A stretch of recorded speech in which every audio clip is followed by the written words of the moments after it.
మంచి వాళ్ళకే ఎందుకు కష్టాలు వస్తాయి? శ్రీకృష్ణుడు చెప్పిన నిజం.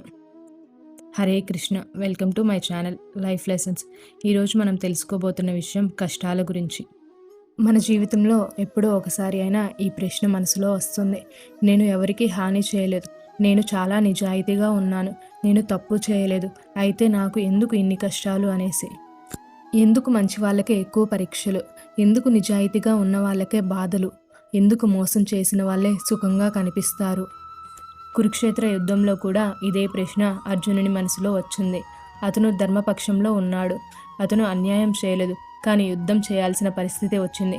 తన సొంత బంధువుల మీదే బాణాలు ఎక్కించాల్సి వచ్చింది. అతని గుండె విరిగిపోయింది. అతను రథంలో కూర్చొని నేను యుద్ధం చేయను అన్నాడు. అప్పుడు శ్రీకృష్ణుడు మాట్లాడడం ప్రారంభించారు. ఇది భగవద్గీత 2వ అధ్యాయంలో జరిగింది. అర్జునుడు పూర్తిగా మానసికంగా కుంగిపోయిన సమయంలో కృష్ణుడు అతనికి జ్ఞానం చెప్పడం మొదలుపెట్టాడు.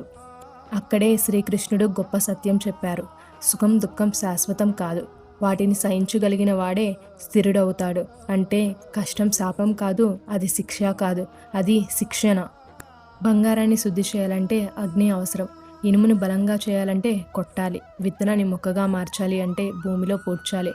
అలాగే మనిషిని బలంగా చేయాలంటే పరీక్షలు అవసరం. మంచి వాళ్ళకే కష్టాలు ఎక్కువగా రావడానికి కారణం ఏమిటి అంటే వాళ్ళు పెద్ద స్థాయికి వెళ్ళే అవకాశం ఎక్కువగా ఉండడం. దుర్యోధనుడు కూడా బాధలు చూశాడు, కానీ అతడు తన తప్పును ప్రశ్నించలేదు. అతను మారలేదు. అర్జునుడు మాత్రం ప్రశ్నించాడు. అతను తన బలహీనతను ఒప్పుకున్నాడు. అందుకే గీత అర్జునునికి వచ్చింది. జ్ఞానం ఎప్పుడూ ప్రశ్నించే మనసుకే వస్తుంది. ఈ రోజుల్లో కూడా అదే జరుగుతుంది.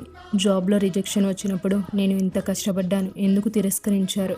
రిలేషన్షిప్లో హార్ట్ బ్రేక్ వచ్చినప్పుడు నేను నిజాయితీగా ప్రేమించాను, ఎందుకు ఇలా జరిగింది? బిజినెస్లో లాస్ వచ్చినప్పుడు నేను ఎవరికీ హాని చేయలేదు.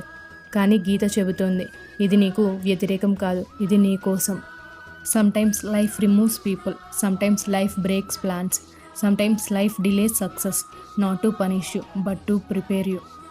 సమస్యలు 2 పనులు చేస్తాయి. ఒకటి నిన్ను విరగదీస్తాయి, లేదా నిన్ను మారుస్తాయి. ఎంపిక నీది. ప్రెషర్ లేకుండా డైమండ్ తయారవ్వదు. హీట్ లేకుండా గోల్డ్ షైన్ అవ్వదు. స్ట్రగుల్ లేకుండా క్యారెక్టర్ తయారవ్వదు.